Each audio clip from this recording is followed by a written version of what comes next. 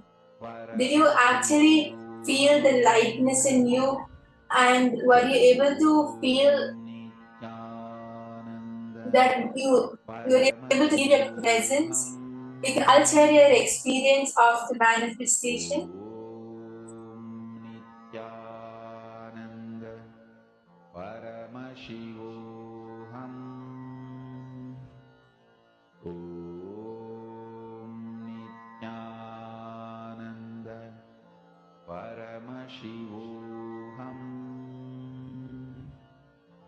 Om Nithyananda Paramashivoham. Om Nithyananda Paramashivoham. Om Nithyananda Paramashivoham. Om Nithyananda Paramashivoham. Om Nithyananda Paramashivoham. Om Nithyananda Paramashivoham. Yes, so it was a really nice manifestation, and all of you can also post your experiences of how were you able to manifest, right? After you confirm the answer with your partner, you can, after you verified it, you can post your manifestation on the chat. How were you able to manifest, and what was your experience? Right? The most important thing is your experience of the manifestation. Were you able to feel light inside yourself? Was your being feeling light? Did you feel that you actually appeared in your partner's place? You can all post your experience. And even if anyone feels that I was not able to manifest or I was not able to feel anything, it's completely fine, because we are going to be practicing this power more and more throughout the day. And just the decision to sit and manifest by itself is a manifestation, because Swamiji is waiting to flow through all of us. And the moment we give a yes to Swamiji, the moment we say yes to Swamiji to manifest through us, at that time itself the manifestation starts happening. It might take some time to be shown outside and to be projected outside, but the manifestation starts. And now we're going to be moving on to the next session, where we will be learning from Swamiji about what is karma.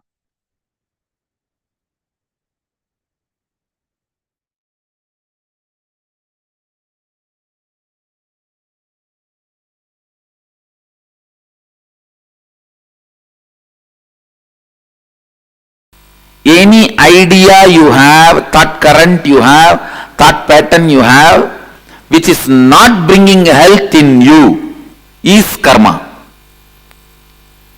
Wealth, any thought current, any thought pattern you have, which is not bringing wealth, what you want to cause as your reality in your life, is karma.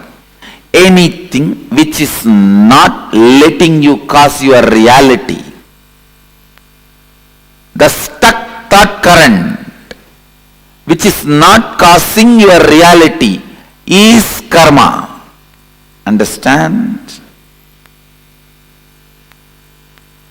It can be in the field of your relationships, in the field of your wants, in the field of your needs, in the field of your contentment, in the field of your completion, whatever may be the field, in any field, the thought current in which you are stuck, thought pattern in which you are stuck is karma. Listen. It may be a beautiful, profound, logically convincing theory which you read in a great spiritual book or heard from a great spiritual teacher. Anything which is not liberating you, anything in which you are stuck is karma. Please understand. You might have heard those theory, those belief, those truth from whoever it may be. You might have heard. You might have been thinking. You might have been analyzing. You might have read. You might have been internalizing. Any thought current which is not letting you cause your reality is karma.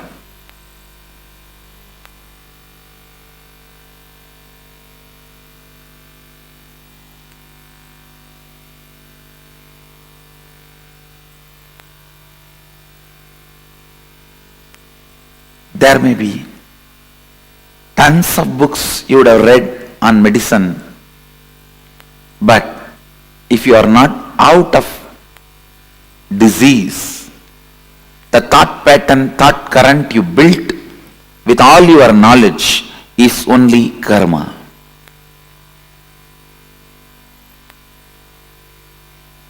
There may be tons of life solutions for every situations you may know, like completion with yourself, completion with others, authenticity, integrity, responsibility, enriching, listening. There may be tons of concepts you heard to cause your reality, but if it has not started happening, it is only karma for you. Listen.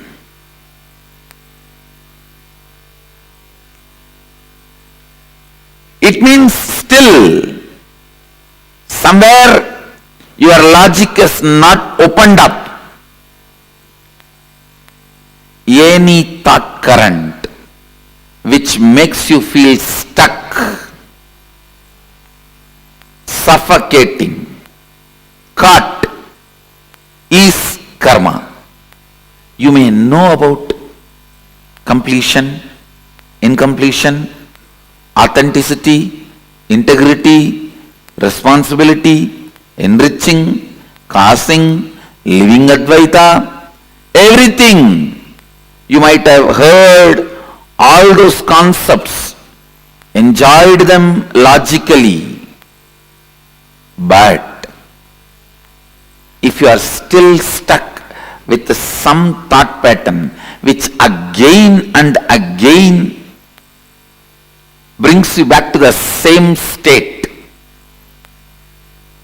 if you have not caused your reality, be very clear, all these thought trends and thought currents and definitions, everything is just karma for you.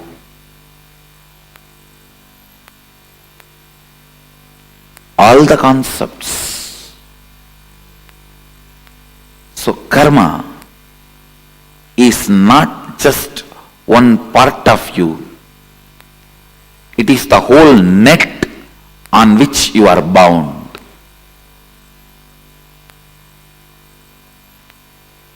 Anything which raises you to the next level, which gives you the push, breakthrough, is freedom, is completion. Understand?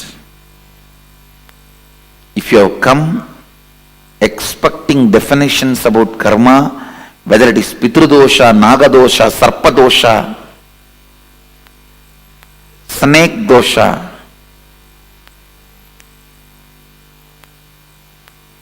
what is karma?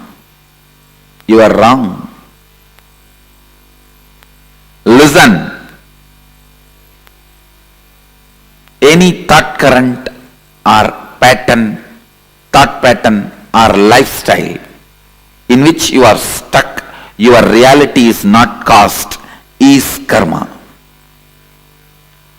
Any thought current, thought pattern which gives you a breakthrough, push to the next level of your reality, which is making you cause your reality, is liberation, is completion.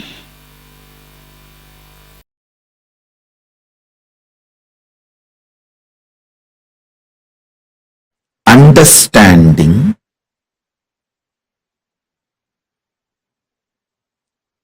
the cosmic flow of life, like karma,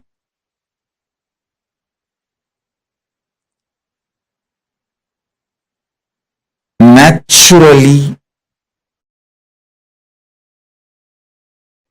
takes its own course of life.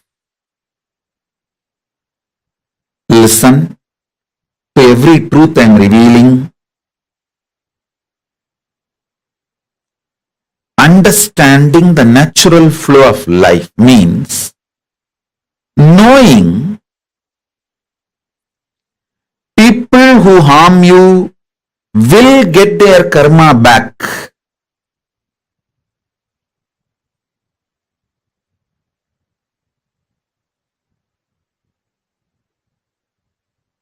People who support you will get their punya back. If you do something wrong, you get the karma. If you do something wrong but you raise your consciousness, you can save yourself from the karma coming back. Understanding these few basic principles takes away tiredness, boredom, decision fatigue from your head. Listen, decision fatigue is nothing but cherished revenge, frustration by coming to a conclusion, world is not fair. Listen, when you feel world is not fair, you block the flow of energy through you. You block your Shakti. You fall into frustration.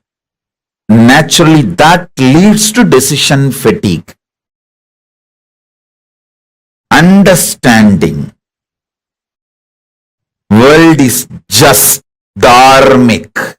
Having simple eyes to see how the karma comes back, how nobody can escape from good or bad.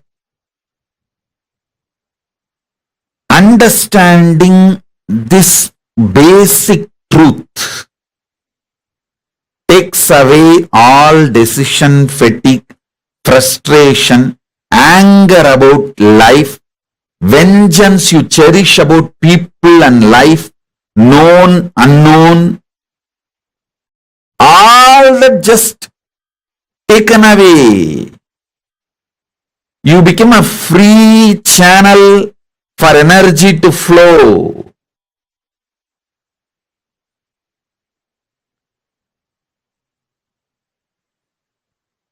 Listen.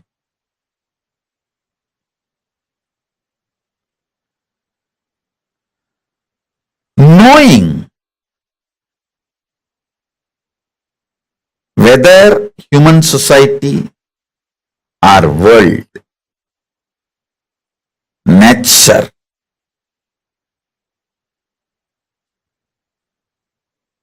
everything known and unknown flows as per dharma. I tell you guys, it is this clarity, just because of this clarity, karma naturally goes back to people. I don't initiate new karma. See, listen carefully.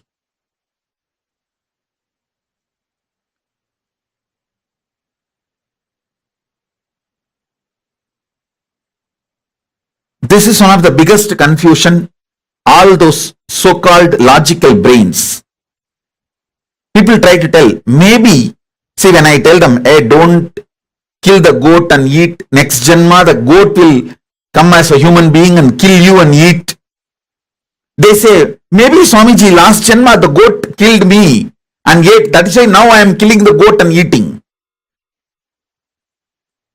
Stop initiating new karma. Then your Kundalini will be awakened. You will have the Shakti to see the flow of whole life. Stop this idiotic justification for initiating new karma. Listen carefully.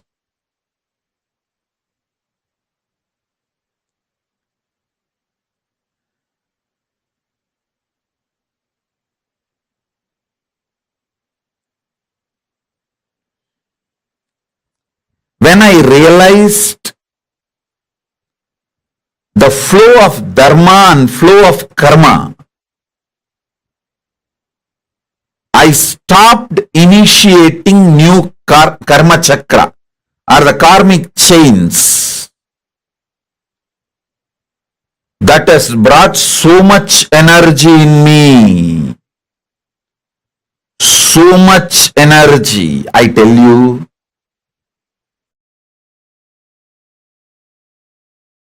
Every time I start having larger visualization, larger plans, larger work. Every time when people try to hit me, persecute me, I flare up and become larger than their imagination.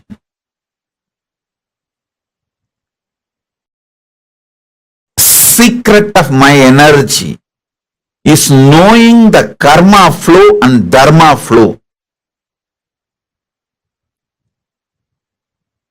I just know you don't need to initiate anything to take revenge on people. Initiate, focus everything to protect you and creatively contributing. That's all. You protect yourself, for that you can do everything. And go on contributing creatively.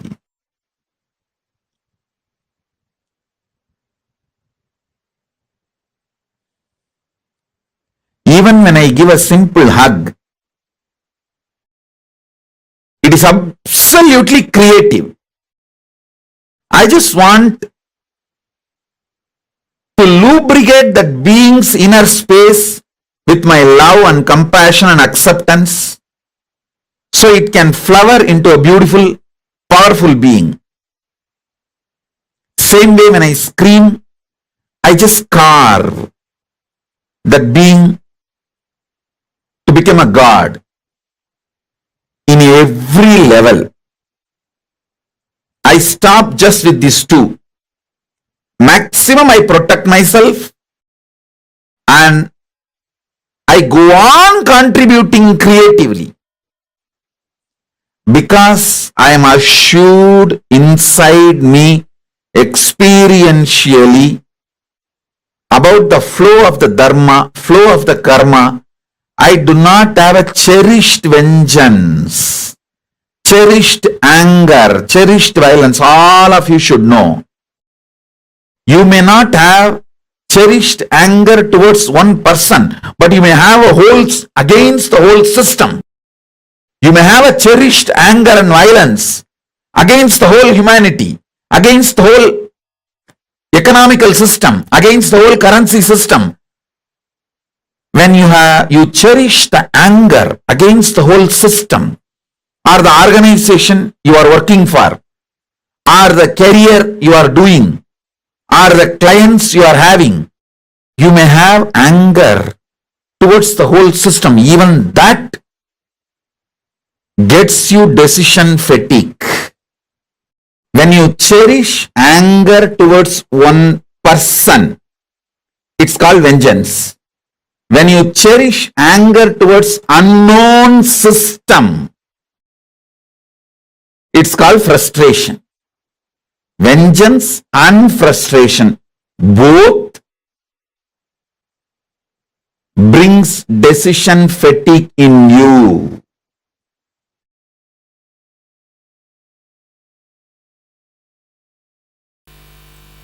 The thought pattern which you don't enjoy, which you already feel it is outdated and which is constantly suffocating you, shrinking you, is sanjita karma.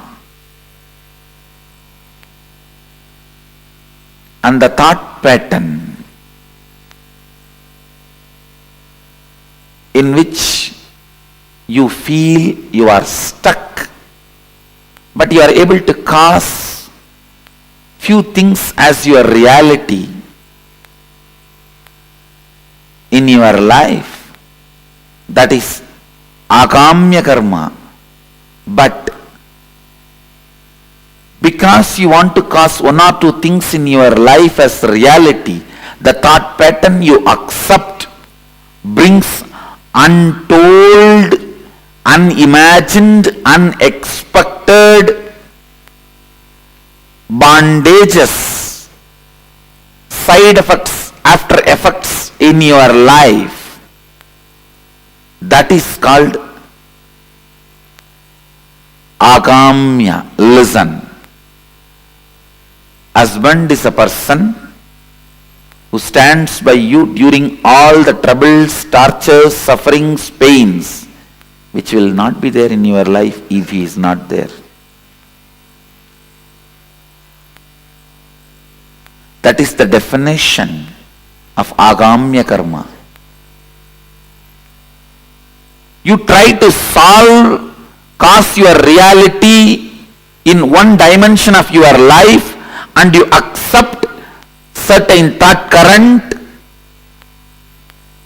thought pattern into your lifestyle, which causes multiple other suffocations and bondages, unimagined, unexpected, untold, unbriefed.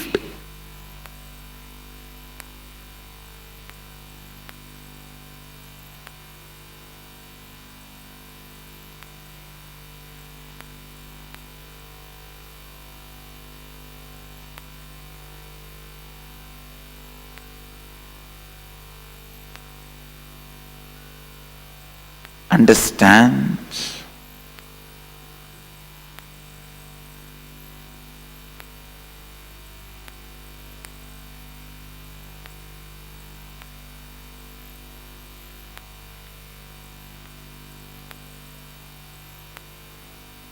Just because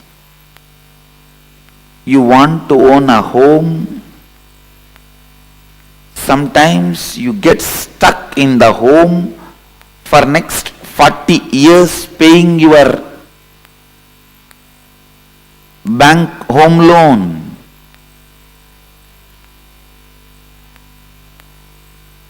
You want home. That's the reality you want to cause. But when you cause that reality, the thought current you accept and assume on you, the responsibility you bring upon you, can suffocate and bind you in unimagined, unexpected, untold, unseen multiple ways. This is the example for agamya. Prarabdha means not ready to allow either the outdated suffocating thought pattern or the thought pattern which causes your reality partially, deciding boldly to go on renouncing any thought current, thought pattern, even if you suspect them that they are not going to cause your reality completely. If you go on discarding, the discarding will become a lifestyle.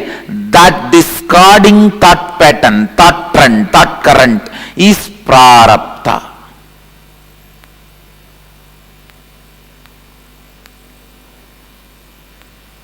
Means only exhausting.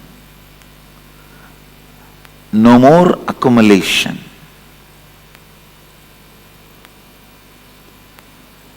Waking up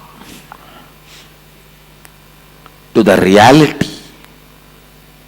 Any thought current, any thought trend cannot cause all my realities as reality. Coming to that understanding and waking up to that reality is enlightenment.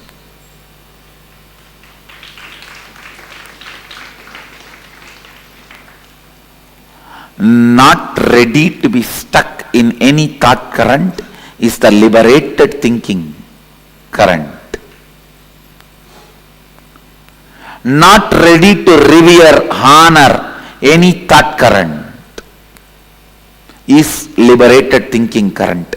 Not ready to honor, revere any thought current is completion. Not ready to honor, accept, revere any thought current is perpetual completion. Not ready to accept any thought current as a lifestyle is perpetual completion.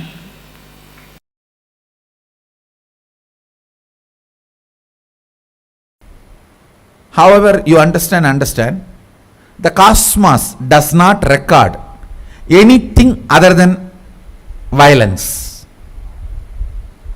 Means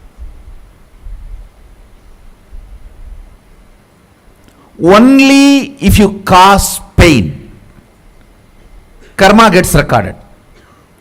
Other than violence, nothing is recorded as karma. For example, somebody goes and steals $2 billion from a multi-billionaire, and that fellow is loaded with trillions of dollars. He doesn't care. No time to punish him. Come on, let's earn more. He goes out. He doesn't bother. You don't get karma. And you go to a homeless guy and steal few pennies. That fellow rolls on the ground and cries. You get karma. Karma is not the quantity or quality of the action you performed. It only the amount of interference or violence you caused. That's all. Listen, I'll go to the origin of the universe. Please understand. Now, I am giving you cosmic legal opinion. I commit with you, I will be completely integrated to the original truth. Because many of you make many decisions in your life based on my legal opinion. With that responsibility I am talking to you. when this whole universe manifested, Mahadeva, Sadashiva, made only one Sankalpa. Let me become many to celebrate me. Listen, it means the first principle is let us all coexist. That's all. The primary principle, let us all coexist.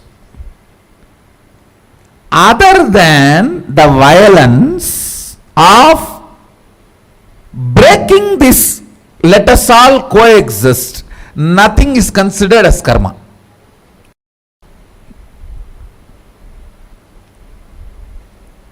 All of you are getting what I am saying? See, that infinity, when it decided to manifest as this universe and as all of us, only principle it declared is, let me become many to celebrate me. It means only one principle, let us all coexist, that's all. Only if you break that let us all coexist, karma comes. Other than that, nothing is a karma. Only thing recorded as a karma is violence, nothing else. All of you are getting what I am saying? For example, as I gave the example, that you take $1 billion and that fellow does not bother from whom you take, you don't get karma. You take 1 penny and that fellow rolls on the ground and cries, you get karma. Karma is only the suffering cost, nothing else. Good karma, the celebration cost, that's all. See, Mahadeva, he becomes many. He declares, let me become many to celebrate me. So more and more celebration you cast becomes good karma. More and more pain you cast becomes bad karma. That's all. The same rule applies. You may give $1 billion to somebody and he is not happy about it. You don't get good karma. You may be giving a penny to somebody and he is just praising you and glorifying. He is just ecstatic. You get good karma. It is the experience cost matters, not the other money or quantity or quality or the work of or any of that done. All of you are getting? Because the principle in which the universe, Brahmanda, is expanded. See, the universe manifests. It becomes that multiverse. That universe becoming multiverse, the principle or the first declaration with which it explodes is, let me become many to celebrate me. So anything you add as a celebration of ourself is a good karma. Anything you add to break that fundamental principle of coexistence is bad karma. That's all. Wow. Nothing else matters. What is karma? Disturbing the natural expansion process of the universe. Supporting the natural process of expansion is good karma. Trying to disturb is bad karma, that's all.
The very word karma has so many different misconceptions, misconstrued meanings today. But Swamiji has literally redefined what karma means to all of us, right? Can I request each of you to now to post what is karma according to you? Can I request each of you to post? Pavanaya, Zakmedaya, and Fabio Brunoaya, and Shantanu Mahamuniaya, Nithyanandam Shantanu Mahamuniaya, Akash Jaranamasaya, and Sanjay Oriaya, Sri Nitya Krishna Priyan, Satishwaranaya. Can I request each of you to post what is karma? What do you understand as karma? When we utter the word karma, based on what Swamiji revealed now, what do you understand as karma? Nityananda Ma Herlin Gomez. Come on, Ma Saroj, Ma Jnanalakshmi, Ma Donna, Ma Xiangxing, Ma Mahabhairava Jnana, Ma Dhanvantri Shaktini. There are so many of you I see. Ma Nitya Guru Prasadini. What is karma according to you? Ma Kathleen Lee, Ma Vas, Ma Irene Lemos. What is karma according to you? Okay, Ma Vimala has posted karma means causing violence to others. Okay. And Ma Vinuta Nagaraj, Ma Dhanvantri Shaktini. All forces that hold you back in reality is karma. Okay. Causing suffering, violence is karma. Okay. Bad karma is created when you cause suffering to others. Okay. Ma Istak has posted, knowing the flow of dharma, the flow of karma. Stop initiating new karma like killing a goat to eat. I am assured inside me experientially about the flow of the dharma and karma. Okay. Come on, Ma Lavital, Ma Diana Spilov, every one of you, can you all post? See, because this is very, very important to understand what karma is. Beautiful. Ma Gian Lavital, you got the perfect definition. That is exactly what Swamiji said. See, many of you have posted that karma is getting stuck. Sorry, karma is violence. But that is a very limited understanding of what society defines it as. Listen very carefully. Anything that you are stuck in is a karma. Now, when we say karma, right, we typically think like many of you have posted. I see that many of the messages say that you doing some actions of violence, right? Let's say if I go hit someone. Listen to this very carefully. It might be shocking, but it is true. The karma is not the action. The karma is the thought current that you take the action from. For example, let's say if there's a millionaire and $100 or $10,000 from the millionaire is being stolen, but the millionaire is not even bothered about it. The person who stole will not get the karma. Listen very carefully. It may sound very paradoxical, but this is the cosmic law revealed by Swamiji. The same thing, a person who has $100, a poor person, from him even $1 is stolen, but he suffers because of it. He feels like, oh God, where is that money? And he's searching for it. The person who stole that $1 will get karma. Here, from a millionaire, $10,000 are being stolen, but he is completely unaffected about it. The person who stole $10,000 does not get the karma. The same thing, a person who has $10,000 and from him you take $1, but he's suffering because of it, it causes you strong karmas. Listen, karma is not the action. Karma is the thought current which makes you take the action. Cosmos does not do video recording. Cosmos does not go by CCTV. It does not go by video recording. Cosmos runs by audio recording, which means what is running inside your inner space, the thought currents, the thought processes. This is a very important, all of us need to understand this one thing. Anything which you are stuck in causes karma inside of you. Are all of you understanding this? It is based on your karma. When we say, okay, like don't do something harmful, you will get karma, will come back to you. Which means the karma chakra you initiate, it causes a cycle reaction and it comes back to you. Have you all seen this meme? I'm sure you might have come across it, where you will see that, the domino effect, where the one slab is pushed, it's going to push everything, and the last slab will come back and fall on you. The karma chakra, the thought current with which you initiate an action, the moment you push, you take an action from a certain thought current, it is going to go all the way around and come back and fall on you. Listen very carefully. Karma is not the action, it is the thought current that pushes you to take a certain action. Now, the question here is, based on what are you defining your karma as? Are you going to explain? Are you going to still be stuck with understanding, oh, karma is just action. Let me do some good action in front of others and I'll get good karma? No. Let's say if you have a, if you have your relatives or friends coming over, and just to get a good name in front of them, you go and help them, you go and say, oh wow, it's very, you go and be very nice to them. But if your thought current is incompletion, it is not counted as good karma. Understand? What thought current you operate from. Even if you go and donate $1 million, but from the thought current of getting good name and fame, it is not a good karma for you. Listen to this very carefully. The thought current that we cherish is the most important one. This is what Swamiji has so beautifully revealed to us. My Vimala is asking a beautiful question. So she's saying, if there is incompletion in me and I suffer because of that, am I adding karma to myself? Very beautiful question. And the answer is yes. Because anywhere in life that you're stuck in, right? Why did Swamiji explain karma as anywhere where you're stuck, you're in karma? Because only incompletions can make you stuck. Only patterns will make you get stuck in life. And anywhere you're stuck in naturally is what? Is karma. So anywhere where you are stuck, any aspect in life that you are stuck, you are adding karma to yourself. Catching it, Vimla? So all thought currents, thought processes, action items, anywhere in life, you want to do something, but you're not taking the step towards it, you feel stuck. That itself means the whole action is coming from incompletion, and that whole incompletion is happening in your inner space because of the thought current which you're stuck in. If you shift that thought current, you will suddenly start having the breakthrough. Catching it? Anyone else has any question? Now can I request each of you to define what is karma?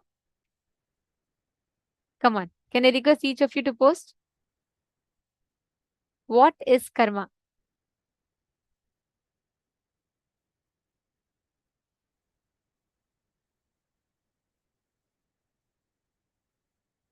Karma is an action happening, even thought is karma. Okay, Shantanu Mahamuniyya. Okay. Thought current does not manifest your reality. The suffocating thought current is karma. Beautiful, Fabio Bruno Ayya. And come on, all the others. Akash Uranimus Ayya, Everardo Alfaro Ayya.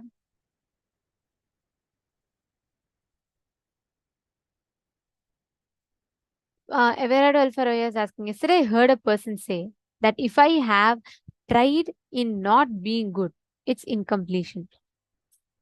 Any thought current in you which is not contributing to your inner image of you are Paramashiva is an incompletion in you.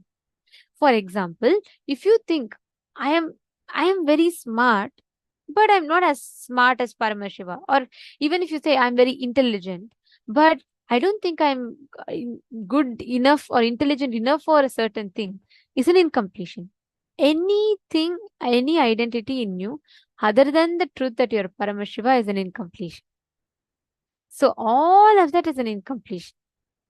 Anything, see, whenever you have something stuck in life, right?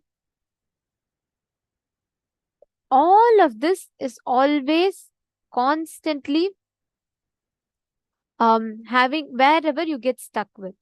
All those thought currents are from incompletion. Understanding? So karma is an incompletion, yes. Susan Davidson, that's right. Okay, karma is when you're stuck in a thought current. Karma is also an incompletion. Nice.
Yes, sorry for that. Okay, and then there's one more question from Ma Xiangying Zhao. So Ma Xiangying Zhao has asked, "Dear teacher, it's a bit unclear. One of my students, I recommended her to come to class, and after a few sessions, she was very angry and deleted me. The caregiver and the related personnel. Did I gain karma?" Okay, good question. See, Ma, like I said, the action does not. Okay, I'll give you an example. Ma Xiangying Zhao. Listen to this carefully. Let's say the child, a small child, is going to the fire. I want you to answer this question for me, okay? Ma Xiangying Zhao.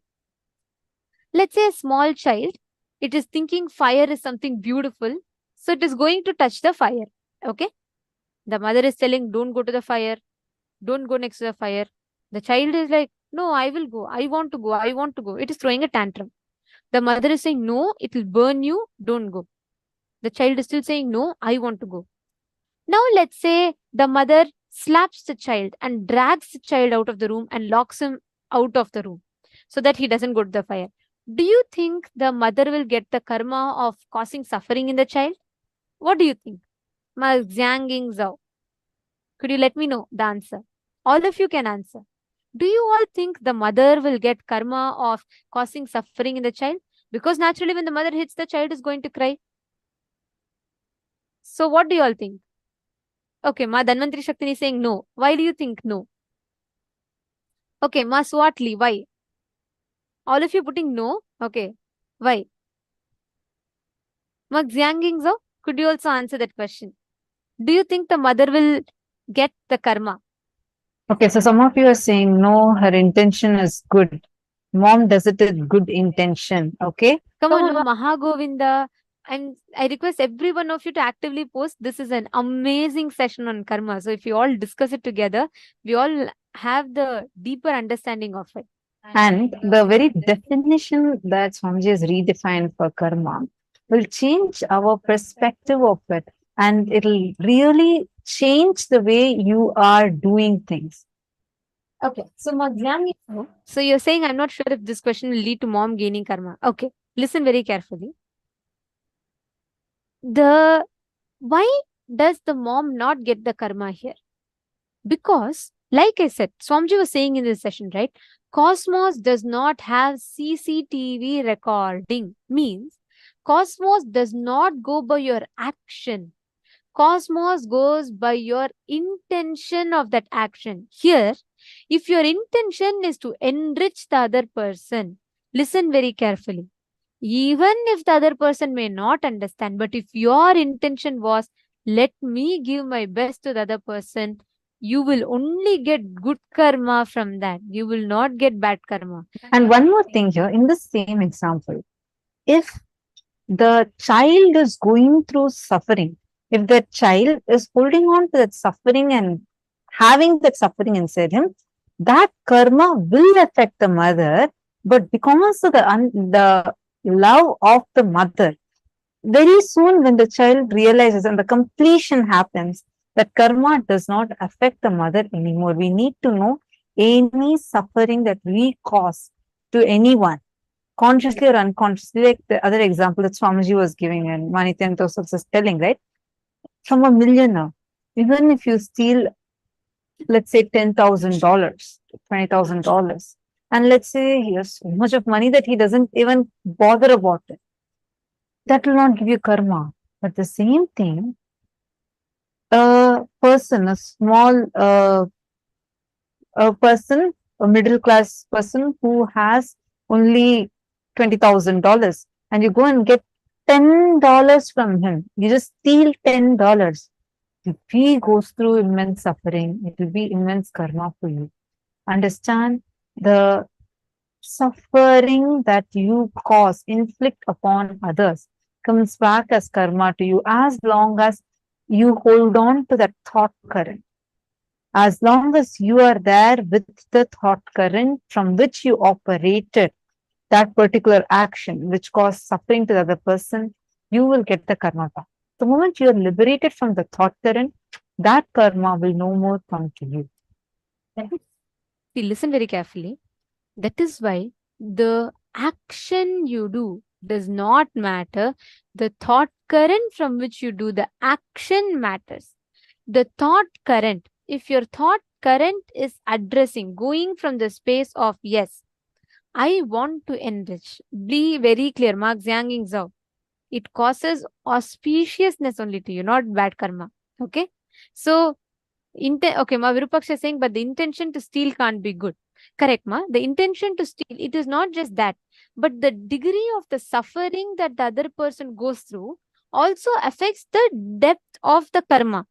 See, the thought current from which you operate has its own ripple effects.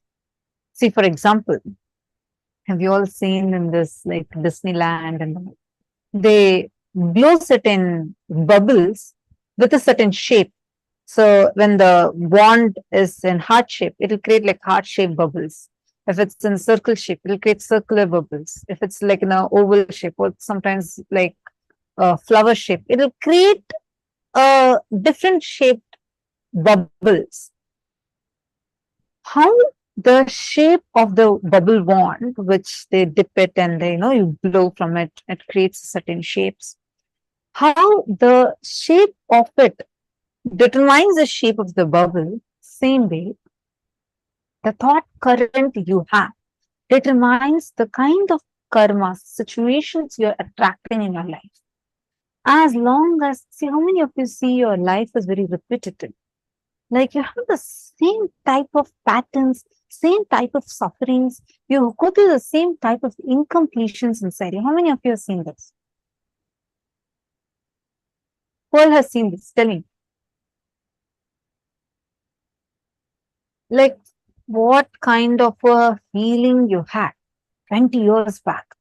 Oh, I feel people just exclude me from things. Now, after 20 years, we're still having the same type of situations manifesting.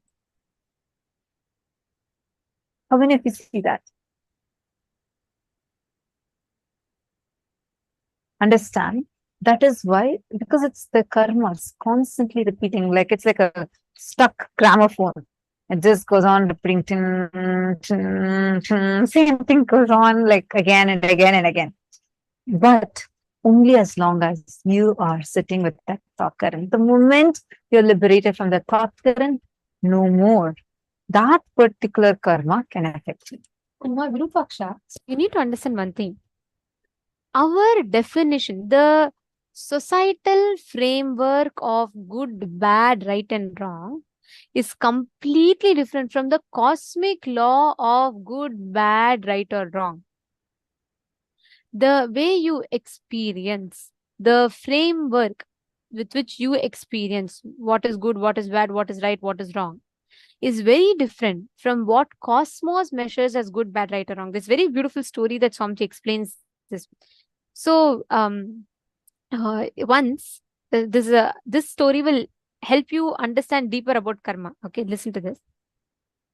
Once a monk and a um, courtesan both were living opposite houses, right? So this monk was very austere. Like every morning he used to get up, he'll do the meditation and everything. Whereas a courtesan, she used to do her whole business is by selling a body. Now, this monk, every time he sees a man entering into that courtesan's house, he will feel very disgusted. He'll be like, what must be happening there? How can someone be so cheap? How can someone, want to sell their body just for money? So, whole day, even though he is meditating, this monk used to constantly think constantly about what is this courtesan doing? How can she be like this? How can she do such things? It's so cheap. Like that, he used to only be thinking about it. The same thing, on the other hand, the courtesan, though she used to sell her body for money, she was very deeply devoted to Krishna. She used to pray to Krishna. She used to say, please liberate me from all this suffering and I want to just attain your feet. So this continues for quite some time.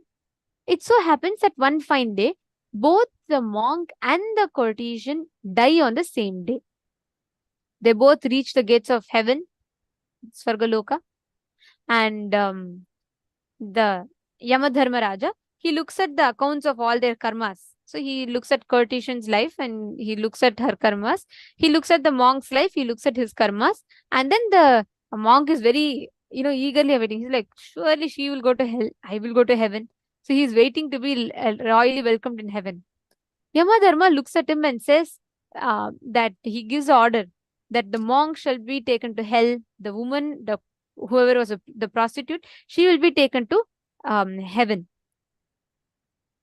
Then the monk was shocked. He said, no, wait. I think you must be mistaken. Do you know who she is? Yama says, yes. Then he says, do you know I'm a monk? Yama says, yes. Then he says, why? Why hell for me and heaven for her? Very beautifully, the answer is given to him. Yamadharmaraja says, look, by your body, you lived a very sincere life. You were very integrated as a monk. So look at your body. You left your body and came, look at your body. So he sees planet Earth and his body is being worshipped by his devotees and, they're all putting it to the side and they're taking care of it. On the other hand, the God says, this woman, on the other hand, abused her body. She sold her body for money. And look at her body. So then they see the planet Earth. There is nobody even to take care of her body. It's just like left there. And Yamadharma says, but by your mind, by your thought currents, always, even though you were in the body of a monk, your inner space was filled with only the visualization of what she is doing, and you never really focused on what this purpose was. So you were always only having anger and hatred and all these different emotions in you. On the other hand, though this woman sold her body for money, her inner space was fixed on Krishna. So because of the thought current which they cherished, the monk got hell, the woman got heaven. The thought current, if we try to analyze cosmos's logic by our limited logic, we can never do it. It is just for us to understand the truth behind it.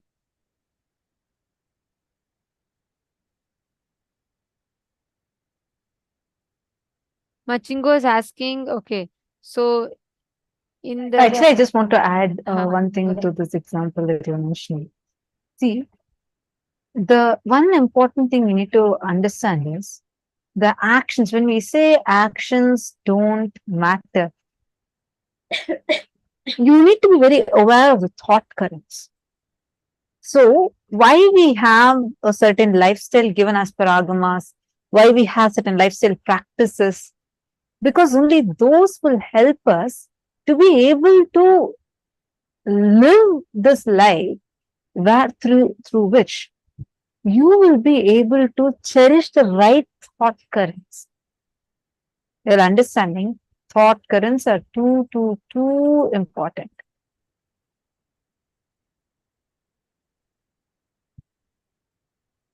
Okay, North India. Machingo has posted a question saying, Nithyananda, some time ago in the news, there was a married woman in North India who rejected the love of a young boy. The boy committed suicide. Does the woman have the karma for his death? See, we can't say this without understanding.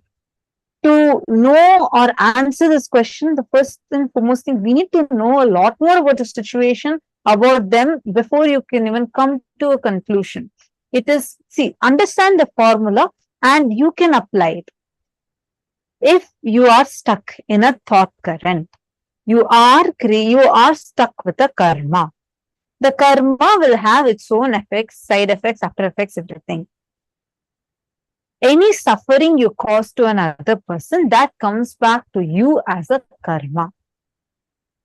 Atmahatya, suicide is the worst sin. Suicide is not accepted anywhere in Sanatana Hindu Dharma.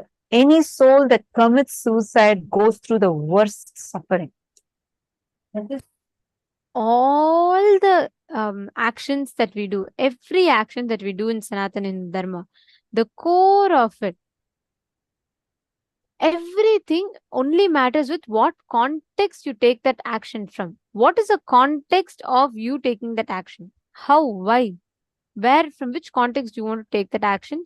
That is what matters. That intention of the action is what always counts. Understanding?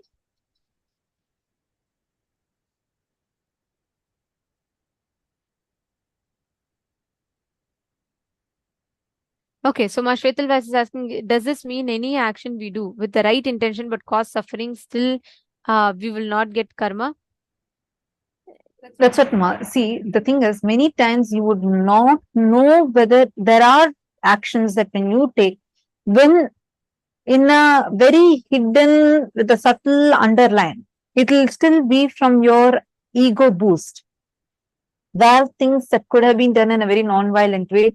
We tend to do it with a hint of violence in it, which hurts another person, which causes suffering in another person. So even when we say, I'm doing it only with a good intention, unless you look in deeply and analyze, literally do a postmortem of your inner space, look in. If a suffering is caused, definitely it will incur karma to you. Even if you call, what is good intention? What is good? What is bad? The idea something is good, something is bad, is very subjective. In some countries, eating meat is good, not eating meat is treated as not right. In some countries, eating meat is wrong and not eating meat is treated as right.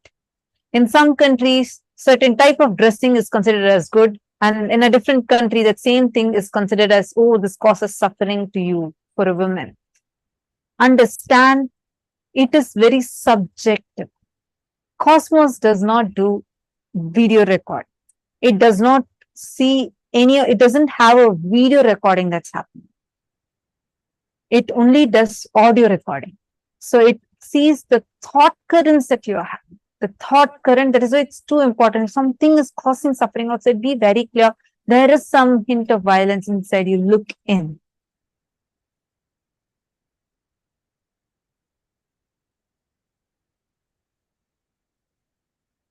Understanding.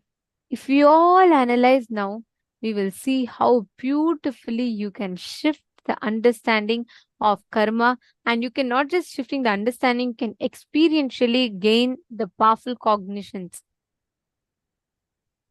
Now, take a few minutes and pen down all thought currents or lifestyle in which you are stuck. You are feeling stuck. Life is suffocating you, which is not letting you cause your reality, whatever the thought currents are. Anything which is making you feel stuck, please write down.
Now, decide to discard these thought currents, decide to make a decision from that space of oneness, intensely manifesting.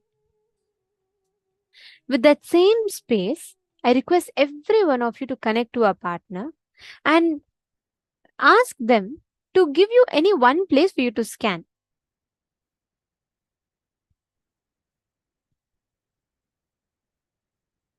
Listen very carefully. The thought current with which you take an action, the thought current with which you initiate an action, that is going to determine what space or what reality you are manifesting.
Paramashivoham.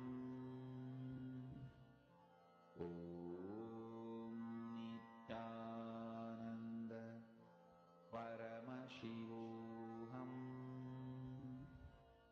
Om Nithyananda Paramashivoham. Om Nithyananda Paramashivoham. Om Nithyananda Paramashivoham. Om Nithyananda Paramashivoham. Om Nithyananda Paramashivoham. Om Nithyananda Paramashivoham. Om Nithyananda